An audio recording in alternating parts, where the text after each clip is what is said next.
Sembingelela bazalwane emakhaya egameni elihle elomfelo wethu Jesu Kristu Nkosi yethu. Lo anibingelelayo uNosipho uThandeka owakwaSibiya umntwana kaNkulunkulu okholwa usindiswe egameni likaJesu. Kuyintokozo bazalwane ukuthi siphinde sihlangane futhi namhlanje ka-Theocracy Networking Embassy. Sithi nje welcome bazalwane abathanda ukusijoyina. Ama-new subscribers, it's welcome bazalwane. Siyabonga for watching the videos ka-Theocracy. Please don't forget to like the video. Don't forget to drop a comment. Ungakhohlwa futhi ukushare video.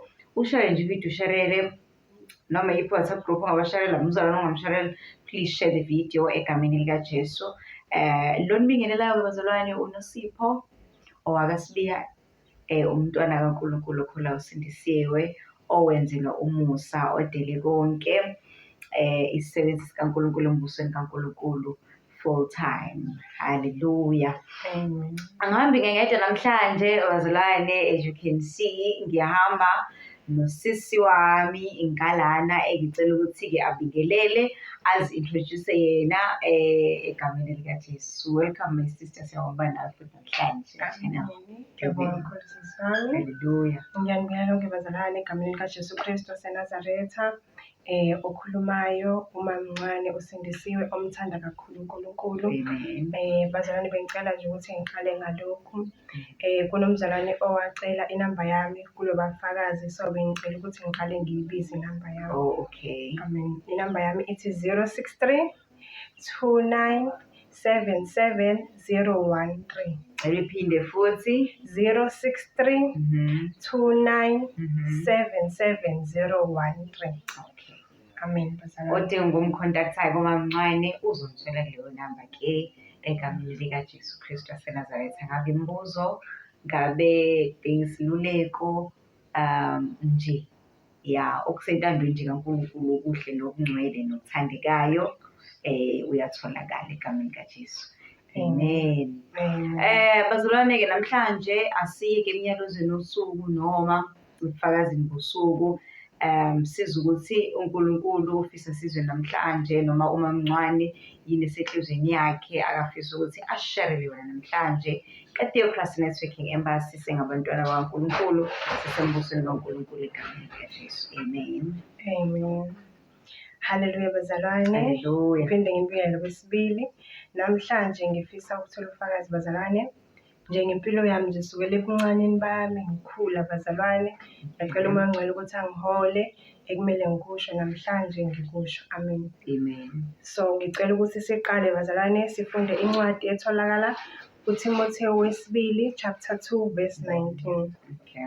Ngikusho wonke uzoyiqhubekela mzalwane.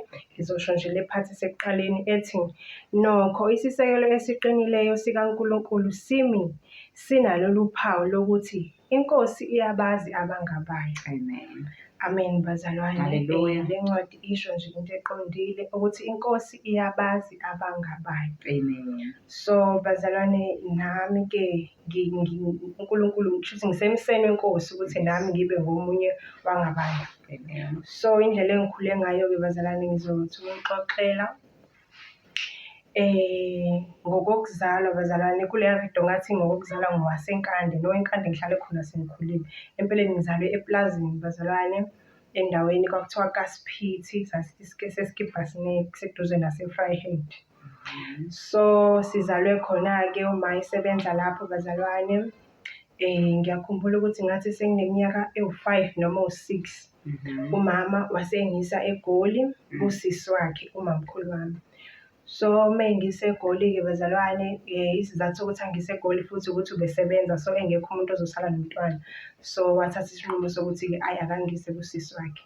So ngahlala khona ke bazalwane eGoli. Simo sakhona bazalwane impilo yayithi kubanzima ke bazalwane. Into engiyinothisile bazalwane ukuthi like uma ubizwe ngecebo likaNkulunkulu ekukhuleni kwakho ukhula ngesandla esiqinile. So nami ngikhule ngesandla esiqinile ke bazalwane. Ngiyakhumbula ukuthi umamkhulu bengithanda kakhulu. Kukhona nomntwana wakhe. Umntwana wakhe-ke bazalwane wayethi engahamba nje umamkhulu emsebenzini asale uyongishaya bazalwane, angishayela ukuthi kumele ngenze yonke imisebenzi ibishiwe kuyena. Yena mase sehambile umamkhulu lowo msebenzi loyo wathi kumele yenziwe yimina. So ngagcina ngiphila leyo mpilo leyo ukuthi ngaphambi kokuthi ngiye esikoleni ngangifunda u-grade 1 bazalwane, ngaphambi kokuthi ngiye esikolweni nje ngizophila leyo mpilo leyo. Umamkhulu bewumuntu okholelwa kakhulu ey'ntweni zesintu, ngoba ngiyakhumbula nje kunento ayesikhothisa yona, angazi ukuthi yini konje ibuhlungu lento ebabayo, wayesigcoba wangathi kuyazi ngikhohliwe but bazalwane iyababa leyo nto leyo.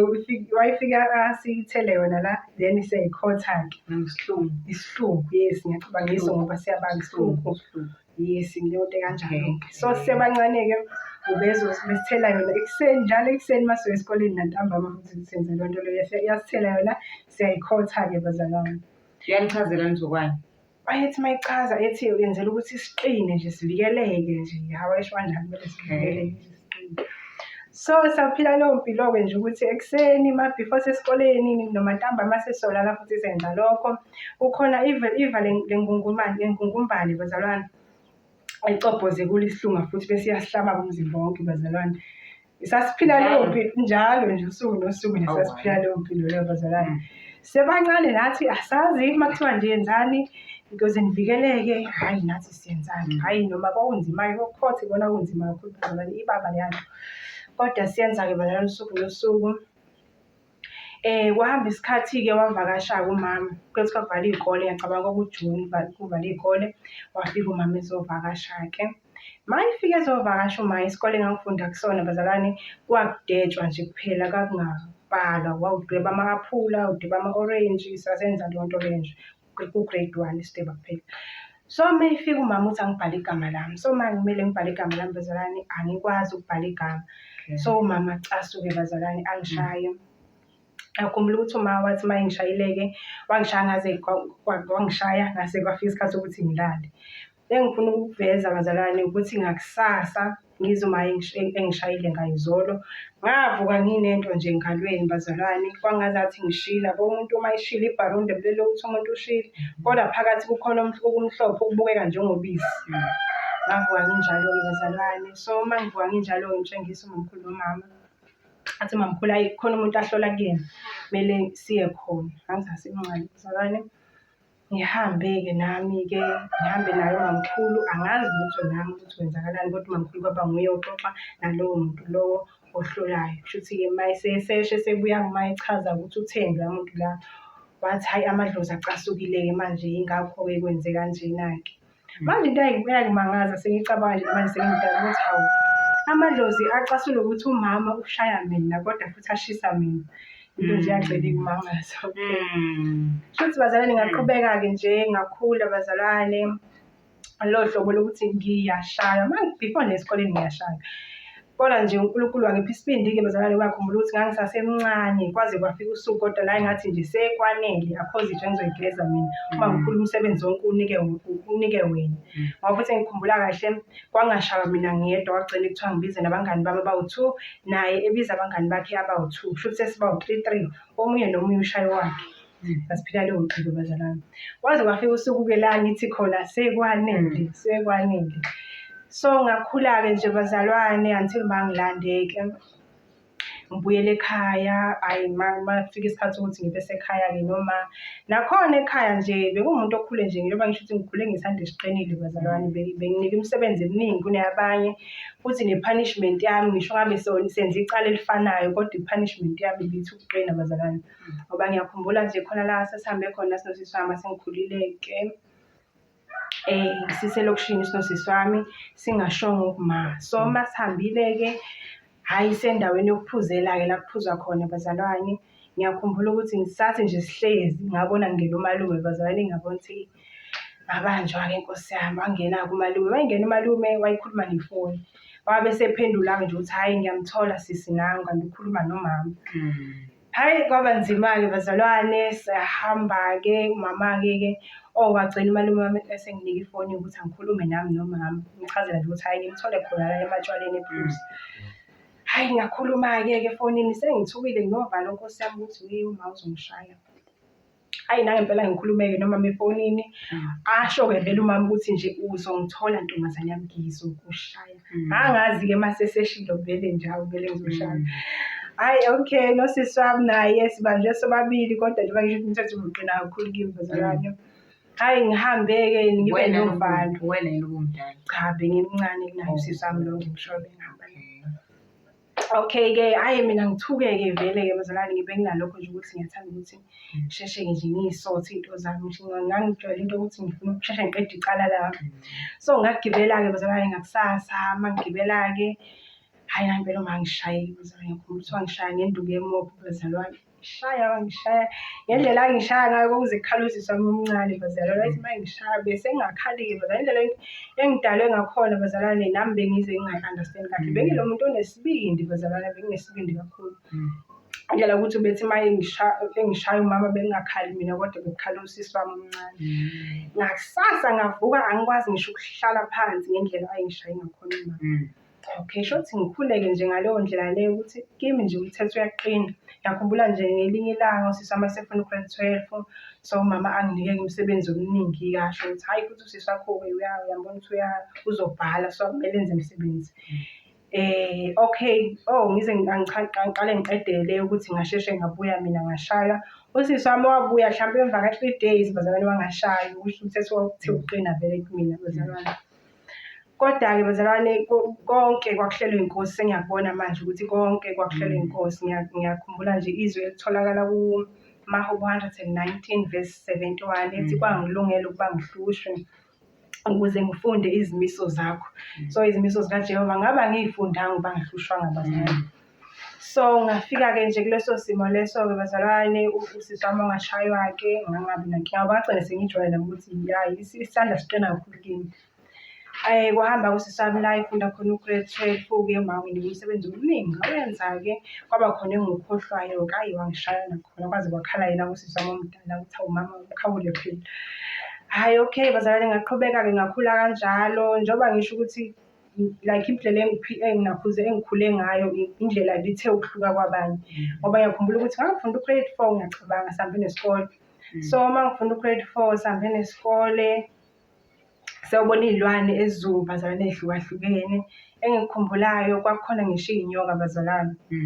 Then wabe sefika-ke lo mlungu lo kushuthi ophethe lapho kuleso siqewu leso. Isiqewu saseDandi ngathi saseDandi.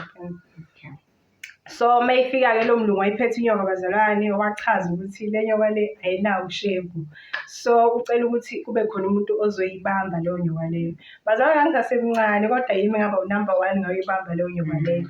Ngafike ngayibamba ngiyakhumbula bazalwane ukuthi hhayi ngihamba ngisho entanyeni ngihamba nje ngingena ekhikhini nginganankinga nje bazalwane ngangiyibambile.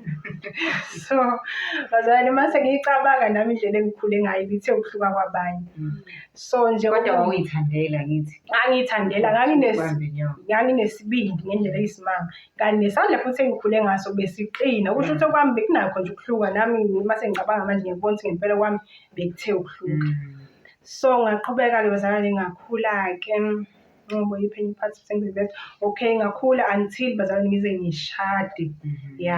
Mangifika ezingeni lokushada nakhona bazalwane sengifike emshadweni sengisindisiwe ngiyacabanga ngichazele vele ividiyo yokuqala ukuthi ngasindiswa nini. So ngifike emshadweni bazalwane sengivele ngisindisiwe kodwa angakakulungisi konke bazalwane angakakhuli ngokwanele enkosini. Nakhona isandla sifike siqine bazalwane nasemzini. Okay. Esalapho-ke nje umamncane ongayazi le bufakazi bakho part 1 bokuqala angayivakashela khona la kule channel. Ngoba mhlawumbe khona uqalayo ukubona le video le uzozwa ukuthi ungene kanjani emshadweni umamncane. Qhubeka-ke ma. Amen. Okay ngizoveza-ke bazalwane yasemshadweni ukuthi nakhona isandla saqina nakhona okunye ngikuvezile-ke bazalwane okunye angikuvezanga. Ngizothi nje ukuveza qaphaqaphu lokho kumbala bazalwane ukuthi nakhona emshadweni isandla sike saqina-ke bazalwane kakhulu nje kakhulu. Ngendlela ukuthi ngiyakhumbula nje ukuthi ngathi sengikhule enkosini ngaqale ngabona ukuthi hhayi ubaba uncane impela hhayi ayi-understand-eki le nto le. waqala ubaba uncane wakhombisa ukuthi hayi akasathanda ukuhlala nami bazalwane, esengivakashisa ekhaya isikhathi eside mase kumele ngilande kube nzima bazalwane.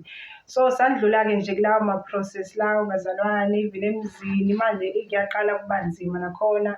Ngiyakhumbula khona la ngigcine isingiphatha kabi le ndaba le, ngizama ukugibela ngenkani ngiya kubaba uncane, sahlala eMnambithi ngaleso sikhathi lezo. Kwaze kwafuna umamezala bazalwane ethi angibuyele emuva, usho ukuthi impilo yami nje bekunaso isandla esinzima nje bazalwane, bekunendlela engikhuliseka ngayo enesandla esithe ukuqina, ngazi noma ngichaza ngendlela ezwakalayo. Kodwa nje bazalwane engifisa ukuthi sikwazi sonke, uma umntwana kaNkulunkulu ukhethiwe bazalwane, indlela ozokhula ngayo izohluka. Kumele vele ukuthi kwenzeke lokho bazalwane. uNkulunkulu usuke kulwela. Ngiyazi ngithe uma ngifunda eNakhozini emavikini ngahlangana nendaba la uMoses eyolanda abantwana baka-Israyeli eGibhithe. Into evelile bazalwane kuvele ukuthi inhliziyo kaFaro yaqiniswa uNkulunkulu. So bazalwane nami angikwazi ukublame abantu abangenze ngafika ey'khathini ey'the ukuba nzima, ngoba bekwenza uNkulunkulu, nguye owenze lokho bazalwane. Ngabona ukuthi aqinise inhliziyo kaFaro, ngabona ukuthi okay, uNkulunkulu kanti uyayiqinisa iy'nhliziyo zabantu oseduze kwabo ngesinye isikhathi ngama-sperm nje, ukuze akucwenge nje umntwana wakho ugcine ube la afuna ukuthi ube khona bazalwane. Haleluya, ngiyabonga nje bazalwane. Sisoma ukuthi mhlawumbe ufuna kube khona okunye engibhekayo, ngingakubheka kodwa nje okwamanje. Alright, okay, yeah. So mhlawumbe khona into echazile wathi ukudlula kuyo ile ukuthi kwathi uqina emshadweni. Like ngiyafisa ukuthi mhlawumbe uyiveze ingxenye ethi hhayi ngoba mhlawumbe kwakuqina ngenxa yokuthi nje but yivangeli lela lenza lokho, noma kwakuyizimo nje zasemhlabeni nje esingeke siyibalule, noma kwasuke kwaba yivangeli like kancanyana nje kuleyo ngxenye ukuthi ivangeli la eda kanjani ukuthi impilo yakho ithi mhlawumbe ihluka futhi. Amen. Okay, mhlawumbe uma ngizoqala nje ngithi ukuyiveza kancane leyo, ngisindiswa. Okay, ubaba uncane mina ngihlangana naye ungifice nje ngisasewumuntu wezwe bazalwane, ngizenzela ama-makeup bazalwane, ngiyiphuzela notshwala bazalwane, ngiyarelaxele nje empilweni bazalwane. So mayifika ubaba uncane ungifica kanti sengiyasondela ekutheni ngibe sentandweni kaNkulunkulu. So mase sengisondela ekutheni ngenze intando kaNkulunkulu, kuye vele ngase ngingayena lo muntu ahlangana naye. Nokunye engihlezi ngicabanga ukuthi mhlawumbe nalokho kwenza ukuthi abone ukuthi akusisuye lo mina engahlangana naye. So lokho kwenza-ke impilo yaqala ukuba nzima-ke bazalwane, ngoba ngiyakhumbula nje ubaba uncane siqala ukuhlangana naye sesishadile bazalwane. Ubaba uncane imali ayingipha yona uma kuphela inyanga bazalwane, kwakuyimali nje ebhekile. Kodwa bengilokhe nami uma ngikhula enkosini ngibona ukuthi ngiyakhula enkosini iyehla imali, ngiyakhula enkosini iyehla imali bazalwane. Kwaba nje impilo kanjalo bazalwane. Ngithe mase sengimbhalelile ukuthi ngiza la ekhaya labafundi bazalwane, wavele wathi shiya iy'ngane zami bese uyahamba. Kwaba ukugcina lapho ukuthi angifakele imali bazalwane, ngoba umuntu ongifakela imali uma kuphela inyanga. So kusho ukuthi wabona ukuthi cha sengiphuma impela-ke manje sengiyisebenzela-ke inkosi. Hhayi kwavele kwaba nje kwakhatha nje impela bazalwane. So nalokho bazalwane ngiyafisa nje ukuthi kwala ekhaya labafundi njengoba ngikhona ngithi ukuveza kancane nje amandla kaNkulunkulu bazalwane. Akakapheli, isiphelile inyanga, ngifike nini impela ekhaya? UJanuwari emva komshado emva komshado wasesinoxolisa. Yebo, kodwa ngicela ukuveza nje kancane amandla kaNkulunkulu bazalwane. Ngifike la ekhaya bazalwane babuncane singangifakeli imali, kodwa angilali ngingadlile bazalwane. uNkulunkulu uyalenza icebo bazalwane, uNkulunkulu uyaprovide. Ngiyamangala nje ngifuna uqamba bazalwane, khona ubuzile kuleya bafakazi loba ukuthi pho ngoma sesidele konke siphila ngani.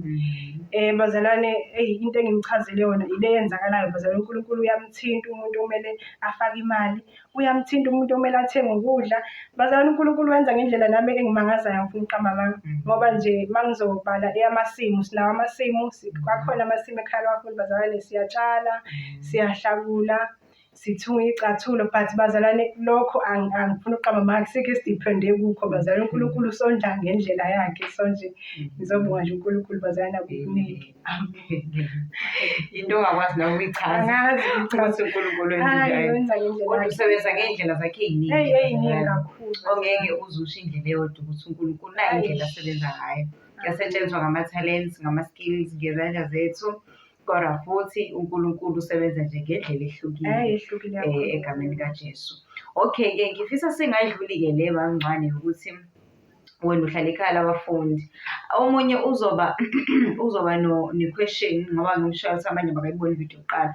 Omunye uzoba ne-question ukuthi hayibo, lo makoti washiya emzini wakhe nje wazohlala ekhaya labafundi, yenziwa into enjalo embusweni kaNkulunkulu, khona nje umuntu oshiya umshado wakhe ngenxa yokuthi ufuna uNkulunkulu. Like mhlawumbe mawungathi nje kancane nje ukhe noma phezulu ukuthi kwenzakala kanjani kulolu hlangothi, kungaze kube ngathi manje ukudela konke kuhlukaniswa imindeni, kuhlukaniswa ama-families, kanti no bazalwane, uNkulunkulu uyafundisa ngama-families. On the contrary, embusweni kaNkulunkulu kukhuthazwa uku-unite kwemindeni. Amen. Amen. Njengoba sengichazile nje kafushane bazalwane ukuthi beluthi imali kukhulu ukholo lwami, hayi kuba kuncane ngibona ukuthi mhlawumbe nje mangizolibeka igama eliqosheme bengivele ngibe nesicwaco bazalwane. Yabo la ngithi ngiyalinyosa khona ukholo bengiba nesicwaco bazalwane kancane. So elokhu engisekhaya ngaleyo ndlela bazalwane, mangangisekhaya la ngizalwa khona, engisekhaya la azalwa khona. So nje lokho ezama nje indlela ukuthi kumele ngisuke phambi kwakhe bazalwane. Ngagcina ngikwamukela lokho bazalwane, ngahlala ekhaya emzini. Mangihlala ekhaya emzini bazalwane, bagcina bethatha isinqumo sokuthi hayi kumele ngiye ekhaya, kumele ngiyoyalwa. So nje ngagcine ngumuntu vele oya ngasekhaya, sengingahlali naye ubabncane bazalwane.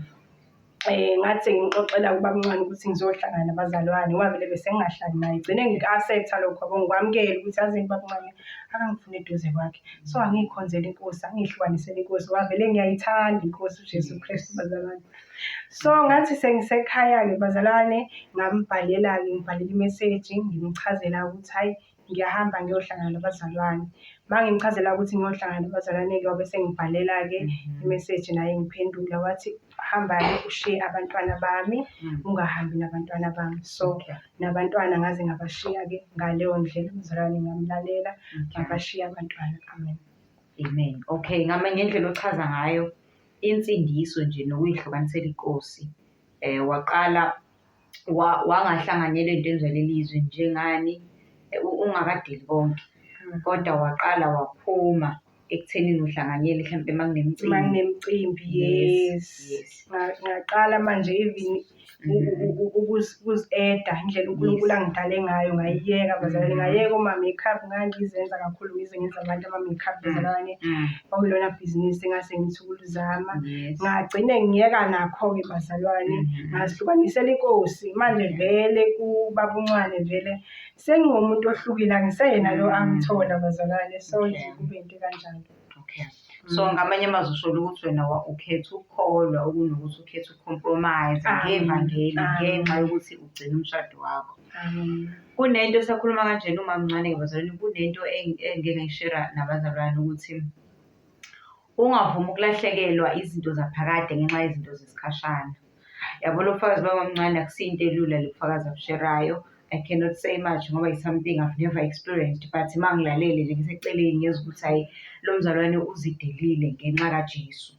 So ufike la ekhaya labafundi bakaJesu Kristu uMamncane vele eseyihlukanisile nento zezwe okuyikhona okumqhathe, okumhlukanisele nento zezwe njengongathobi makwenziwa into zamadlozi engayihlanganisi nalezo zinto. Okay. Ney'ngane ngayiyekisa amaphilisi. Wabona futhi kwaba inkinga. Okay. Uqambe uza la ekhaya not ngoba ukuthi ufika la ekhaya ngenxa yokuthi useshiya emzini, no, bevele sekunalezo zinto. So-ke awukwazi ulahlekelwe ukuphila okuphakade, awukwazi ukulahlekelwa uJesu, awukwazi ukulahlekelwa umbuso kaNkulunkulu ngenxa yokufuna ukugcina izinto zale emhlabeni. Imisebenzi yakulelizwe iyadlula, imfundo yakulelizwe iyadlula, imali iyadlula, iy'moto. Umuntu alahlekelwe ukholo ngenxa yokuthi ufuna imali eningi, ufuna imoto, ufuna imizi, ufuna izinto zakulo mhlaba ey'phathekayo, ziyadlula. Umshado into enhle eyisibusiso evela kaNkulunkulu uma ngabe wenzeke ngendlela kaNkulunkulu, kodwa umshado owesikhashana. Ezulwini akushadwana, ezulwini lithi izwi kaNkulunkulu sifana nengelosi. So awukwazi ukuthi ungalahlekelwa uNkulunkulu ngenxa yomshado. So uma umshado uzokulahlekisa, uma kubiza ukukhetha phakathi komshado noNkulunkulu, kubalulekile ukuthi umuntu akhethe uNkulunkulu ngoba abanye they chose izinto zakulo mhlaba balahlekelwe uNkulunkulu. Umuntu akhethe ukuthi asubmit kuyo yonke into yamadimoni, ama-altar amadimoni, just because ufuna ukuncenga umshado wakhe. So-ke asikhuthazi ukuhlukanisa umshado, no, but if ubiza ukukhetha phakathi kombuso kaNkulunkulu kaJesu neqiniso lombuso kaNkulunkulu nezikaNkulunkulu nezinto zasemhlabeni ey'phila emhlabeni, kuyisinqumo esihle noma kuwukusizwa inkosi ukuthi umuntu akhethe into zaphakade. Kunento efundiswa uPawuli-ke lapha ku-1 Corinthians chapter 7 ekhuluma ngento ethi uma ngabe efuna uma ngabe kade bengakholwa bobabili beshadile and then lo munye besamukela uJesu, so uma omunye engenankinga ukuhlala naye bengahlala. So if umakoti amukela uJesu, umkhwenyana angamamukeli uJesu, kodwa abe nento ethi umkhwenyana it's fine, we can stay together noma ngabe usukholwa eloJesu wakho kodwa singahlala, kufanele bahlale labo bantu. But inkinga iba sekuthenini mangabe sekufanele achithe ukukholwa kwakhe noma alahle ukukholwa kwakhe noma compromise ngevangeli, then-ke mangabe lo munye emxosha athi eBhayibheli ukhululekile angahamba, kodwa ekuhambeni kwakhe fanele ahlale inkosi. So-ke sithi nje asidlulise ukuthi izwi lithini ngalezo zinto ukuze mhlawumbe nosanda kwamukela uJesu angabi confused ukuthi hayi bo kwenzakalani. So ngithi nje asidlule kancanyana nje kuleyo ngxanyana noma kuleyo ncazelo. So bazalwane, siyambonga uNkulunkulu egameni kaJesu. Mamncwane, angazi noma kukhona amanye amazwi onawo mhlawumbe okugcina ongafisa ukusho nje sesiqeda namhlanje. Amen, haleluya. Sisonke ithuba lokugcina. Engizokusho nje bazalwane ukuthi uNkulunkulu ngathi angasinceda sonke sikwazi ukuthi uJesu uyabuya masinyane. So masingavumi ukubanjezelwa nanoma yini bazalwane. Kimi-ke kuvuka indaba bazalwane iy'ntombi eziyishumi bazalwane. iBhayibheli lithi intombi eziyishumi zalindela umyeni. So mayilindela umyeni, phakathi kwazo kwakhona eziziwula eziwu-5, kukhona eziwu-5 futhi ezazihlakaniphile bazalwane. iBhayibheli maliqhubeka lichaza lithi lezi ezayihlakaniphile kuyizibani zawo ayikhona amakhandlela, kodwa kulezi eziwula ayingekho amafutha bazalwane. Maliqhubeka lichaza iBhayibheli lithi zabe seyicela lezi eziwula icela kuyihlakaniphile ukuthi sipheni kwawenu, babe sebephendula-ke labahlakaniphile ukuthi no, hambani nani noyibhekela awenu.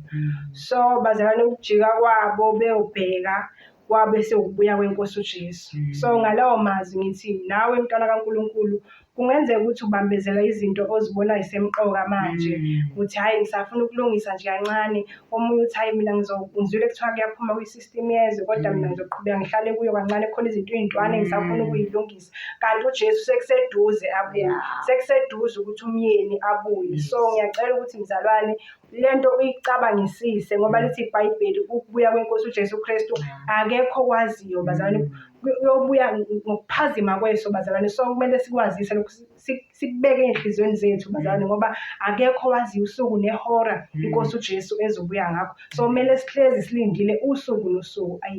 Amen. Siyabonga kakhulu mamncane egameni likaJesu. Yazi esakhuluma mamncane kuvuka lento ethi noma yini uNkulunkulu athi siyenze, noma yini mzalwane usekhaya uNkulunkulu athi yenze, uNkulunkulu akasize silisebenzise kahle ithuba ngoba liyadlula.